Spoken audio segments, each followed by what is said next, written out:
Hey, good morning guys. Here working on the Gradall 534 D9 45, changing the axle seal. It's pretty simple work. Seal is back here, but you have to take to get to the big seal, which is here.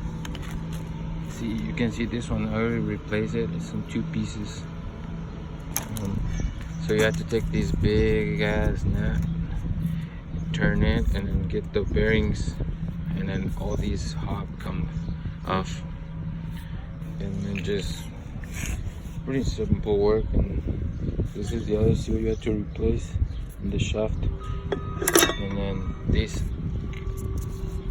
O-ring over here around. You should get 3 seals on the kit, and then yep, that should be it.